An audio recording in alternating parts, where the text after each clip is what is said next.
하나님 말씀 출애굽기 17장 7절 말씀 봅니다.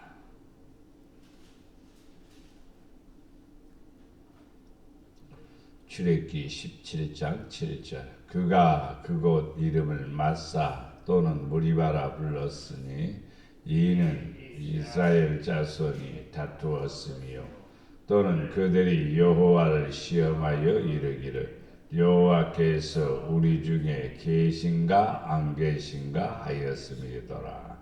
아멘.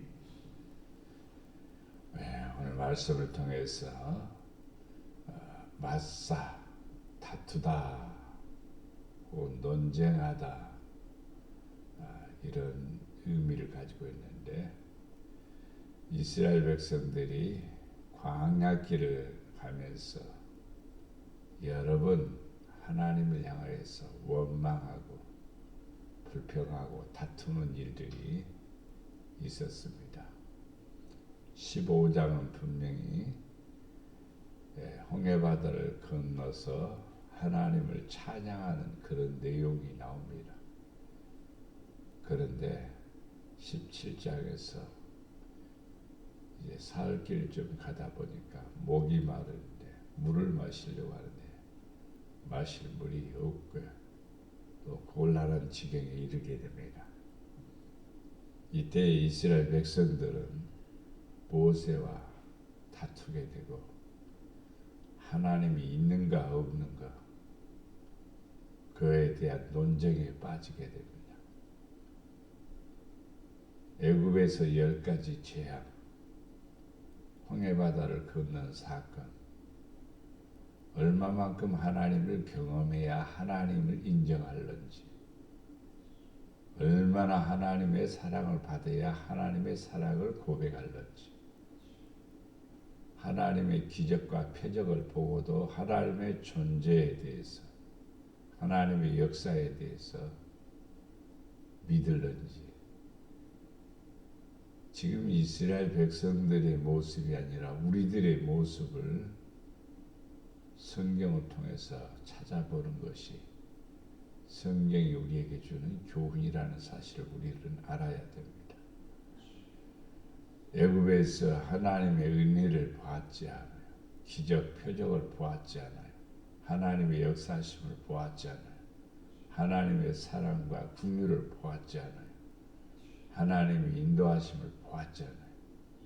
그럼에도 불구하고 조금 어려우면 문제가 또 생기면 불신하고 또 원망하고 불평하는 모습은 이스라엘 백성들이 아니라 우리들입니다. 우리들도 이 땅에 살아가면서 조심해야 될 일이 있습니다. 첫째는 원망이나 불평이나 불신을 하지 말아야 됩니다. 목이 말라 물을 찾으며 그들이 모세에 대하여 원망하고 이르되 당신이 어찌하여 우리를 애굽에서 인도해 내어 우리와 우리 자녀와 우리 가축이 목말라 죽게 하느냐. 모세가 이스라엘 백성들에게 곤란을 혹은 아픔을 혹은 죽음을 위해서 이스라엘 백성들을 이끌어낸 것이 아니죠. 분명히 목적이 있습니다. 그 목적은 뭐냐? 기름진 땅, 하나님이 축복해 주시는 그 땅으로 인도하기 위해서였죠. 근데 목적이 이루기 전에 지금 과정 속에 있는데 그 과정 속에서 힘든 일, 어려운 일이 있을 수가 있습니다. 그때의 우리들의 모습이 어떤 모습을 가져야 되는가?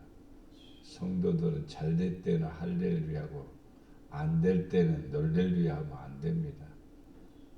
잘 될 때도 할렐루야 하는 거죠. 안 될 때도 우리가 더 엎드려야 되고 기도해야 되고 믿음으로 전력해야 되죠. 우리는 문제 앞에서 다투거나 논쟁을 벌이게 되면 하나님이 제일 싫어합니다. 우리는 하나님 믿습니다. 그러다가 또 언제 또 순간적으로 또 하나님이 어디가 있어 이렇게 또 찾을 때가 있습니다. 이스라엘 백성들만 아니라 우리들 자신도 그런다는 사실을 볼 수가 있습니다. 원망은 멸망의 근원이 되기도 합니다. 고린도전서 10장 10절 말씀에 그들 가운데 어떤 사람들이 원망하다가 멸망시키는 자에게 멸망하였나니 너희는 그들과 같이 원망하지 말라. 우리는 신앙생활하면서 생활 속에서 가정 속에서 사회 속에서 원망하지 말아야 됩니다. 사람들이 원망하면 분쟁이 생기고 분쟁이 생기면 갈라짐이 생기고 화합이 이루어지지 않은 문제가 생기죠. 야고보서 5장 9절 말씀에도 형제들아 서로 원망하지 말라. 그리하여야 심판을 면하리라. 보라 심판주가 문 밖에 서 계시느니라. 항상 우리는 원망하지 말고 감사합시다. 기뻐하고 또 오히려 문제 앞에서 우리가 말씀을 상고했죠. 문제 앞에서 우리가 어떻게 하라고요? 기도하라고, 부르짖으라고 그랬죠. 그래서 원망은 하나님이 싫어합니다. 사람에 대한 원망이 아니라 하나님에 대한 원망이라는 것입니다. 그래서 가정에도 원망이 시작되면은 분명히 좋은 결과가 오지 않습니다. 신앙생활에도 원망이 있으면은 믿음이 사라지고 또 시험에 빠지게 되고 하나님의 큰 풍요를 받지 못합니다. 그래서 우리는 뭐 해야 되냐? 감사해야 됩니다. 목마른 데 감사하고 힘들어도 감사하고 어려워도 감사할 때 하나님께서 우리에게 더 큰 은혜를 베풀어 주십니다. 이스라엘 백성들이 모세를 향해서 원망하고 지도자는 그래도 자기 소욕만을 위하는 지도자는 하나님이 세우지 않습니다. 지도자가 되면 그래도 남을 배려하고 또 남을 생각하는 사람이어야 돼요. 성경에서 세우는 지도자는 다 하나님께서 특별한 일을 위해서 세웠기 때문에 감사함으로 따르고 의논해서 어떻게 하면 좋겠느냐, 우리 합심해서 기도하자, 이렇게 지도자는 해야 되고 또 성도들도 똑같이 기도함으로 문제를 풀어간다면 아름다운 모습이 되는 것이고 바로 그것이 신앙의 모습이 됨을 믿습니다. 성경에 합평케 하는 사람은 복이 있다 그랬죠. 합평케 하는 사람은 하나님의 아들이라 칭함을 받는 거예요. 그래서 합평을 이루어 의를 이루는 것이 우리 믿는 사람이 해야 될 일입니다. 맞사 다투지 맙시다. 맞사 원망하지 마십시다. 맞사 불신앙하지 맙시다. 그러면 이 문제를 해결하기 위해서 이스라엘 백성들이 부르짖었습니다.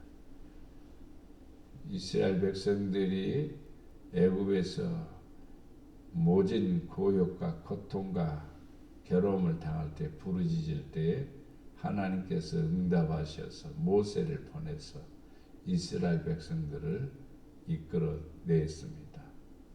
그러면은 그 과정을 보면은 이스라엘 백성들이 모세를 향하여서 원망할 필요가 없지요. 왜냐하면 누구를 위해서 왔나? 자기들을 위해서 왔죠. 고통당하는 자기들을 구원하려고 왔죠. 거기에서 벗어나게 해주려고 왔죠. 그런데 모세를 향해서 원망합니다. 17장 4절에 보면은 그들이 조금 있으면 내게 돌을 던지겠나이다. 돌을 던지겠나이다. 출애굽기 22장 23절에 보면 네가 만일 그들을 해롭게 함으로 그들이 내게 부르짖으면 내가 반드시 그 부르짖음을 들으리라 했습니다. 우리 하나님께 부르짖어야 되죠. 그 백성들이 모세와 더불어 무릎을 꿇고 부르짖으면 하나님께서 응답하시고 또 역사하심을 믿습니다. 문제가 해결되는 놀라운 역사를 얻게 됩니다. 욥기 27장 9절 말씀에 보면 환난이 그에게 닥칠 때에 하나님이 어찌 그의 부르짖음을 들으시랴 그랬습니다. 환난 때에 부르짖음을 들어주십니다. 그런데 부르짖지 않아서 그렇죠. 환난이나 고통이나 그런 걸 당할 때 원망이나 불평이나 불신이나 이런 속에 빠지면 안 되죠. 시편 34편 15절에서 여호와의 눈은 의인을 향하시고 그의 귀는 그들의 부르짖음에 귀를 기울이시는도다. 의인은 어떤 사람이냐 묻는다면 하나님을 향하면 됩니다. 하나님을 향하지 않으면 의인이 될 수가 없습니다. 하나님과의 관계가 의인이라는 칭호를 받습니다. 하나님이 내 안에 있고 내가 하나님 안에 있고 문제 앞에서 기도하는 사람은 의인이요. 문제 앞에서 원망하는 사람은 죄인이 되는 겁니다. 그래서 항상 우리는 어떤 일을 만나든지 감사하고 기도하고 부르짖으면 하나님께서는 우리의 기도를 귀를 기울이시고 응답하시고 축복해 주십니다. 출애굽기 17장 6절 말씀에 내가 호렙산에 있는 그 반석에 거기에 내 앞에 서리니 너는 그 반석을 치라. 그것에서 물이 나오리니 백성이 마시리라. 모세가 이스라엘 장로들의 목전에서 그대로 행하니라. 원망하는 백성들 앞에서 이제 호렙산에 있는 반석에서 서서 그 반석을 치니까 물이 나오게 됩니다. 지금도 성지순례 이 호렙산에서 바위가 굉장히 큰 바위입니다.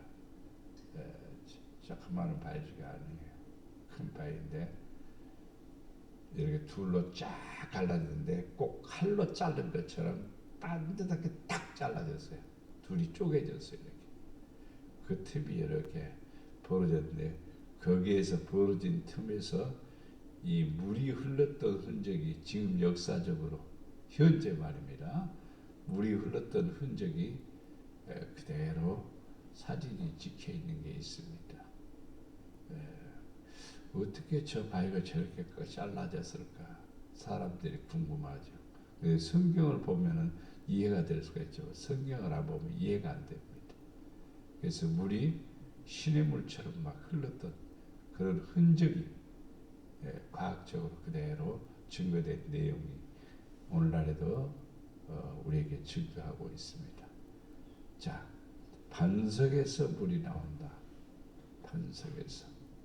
생수는 반석에서, 반석 밑에서 나오지 반석 위에서 나오지 않습니다. 반석 위에서 나오는 것을 근수라고 하고 반석 밑에서 나오는 것이 바로 생수가 되는 것입니다. 사람이 마실 물은 반석 밑에서 나와야 되는 겁니다. 그래서 반석을 쳐서 물을 마시게 하는 겁니다. 요한복음 4장 12절 말씀에 우리 조상 야곱이 이 우물을 우리에게 주셨고 또 여기서 자기와 자기 아들들과 짐승들이 다 마셨는데 당신은 야곱보다 더 크니까. 또 이 말을 다시 변경해서 말하자면은 모세가 반석을 쳐서 물을 주셨는데 당신은 모세보다 더 큽니까? 이렇게 질문할 수가 있겠죠. 요한복음 4장 13절에는 사마리아 여인이 바로 수가성 여인이 물길로 나와서 예수님을 만났을 때의 사건이죠. 네가 주는 물은 다시 목마르거니와 내가 주는 물은 영원히 목마르지 아니하리라. 영원히 목마르지 아니하리라. 그러면 예수님이 주는 물은 무슨 물이냐 이 말이죠. 우리가 외형적으로 마시는 그 물이냐 이 말이죠. 그것은 아니에요. 말씀이죠. 말씀이 바로 물이라는 표현으로 상징으로 우리에게 가르쳐주고 있습니다. 말씀을 먹고 말씀을 마신다. 매일마다 물을 마시는 것처럼 갈증이 날 때마다 물을 마시는 것처럼 우리 몸은 70%가 물이기 때문에 물을 자주 마셔야 됩니다. 말씀을 자주 먹어야 된다 이 말이지요. 어쩌다 먹는 게 아니에요. 우리는 갈증이 안 나도 마셔야 되고 계속해서 수분을 우리가 먹어야만이 마셔야만이 우리 몸에 건강이 되는 거고 복이 됩니다. 자, 내가 주는 물은 다시는 목마르지 아니한다. 영생토록 솟아나는 샘물이 되리라 했습니다. 구약의 사건은 예수님에 대한 그림자입니다. 그림자.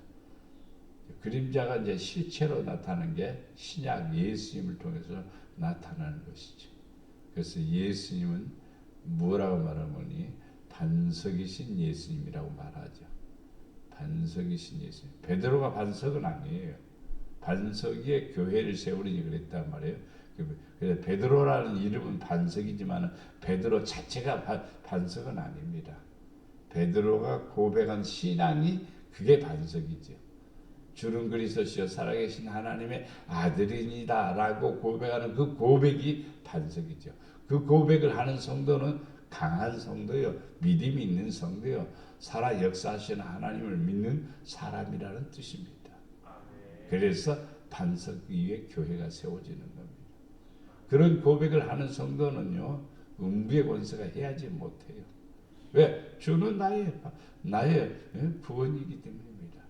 주는 나의 하나님이시기 때문입니다. 주는 나의 생명이기 때문입니다. 바로 우리의 삶에 이런 축복을 갖아야 됩니다. 마사 문제 앞에서 다투지 말고 우리는 예수님과 더불어 하나가 되고 믿음으로 전력하게 된다면 아버지의 은혜를 누리게 됨을 믿습니다. 주여 목마르고 갈증과 고통이 있을 때에 원망하지 않게 하시고 감사하게 하옵소서. 주여 항상 기도하여 간구하여 모든 일을 해결을 받는 삶이 되게 하옵소서. 주여 우리의 생활 속에 오셔서 생수의 강이 넘쳐 흐르게 하옵소서. 이렇게 기도하시기를 바랍니다. 사랑과 은혜가 풍성하신 아버지 하나님, 우리가 살아가면서 사람을 향하여 원망하지 않고 하나님을 향하여 불신하지 않고 믿음으로 전력하여 항상 화평을 이루는 자가 되게 하시고 우리의 마음이나 우리의 입술에 원망이나 불신의 모습이 사라지게 하시고 항상 믿음으로 감사하며 또 하나님께 문제 앞에서 기도하는 능력 있는 성도가 되게 하시고 지혜로운 성도가 되게 하시어서 하나님의 기적 속에 살고 이적 속에 살고 하나님의 사랑과 긍휼 속에서 아버지의 은혜를 누리며 살 수 있도록 축복해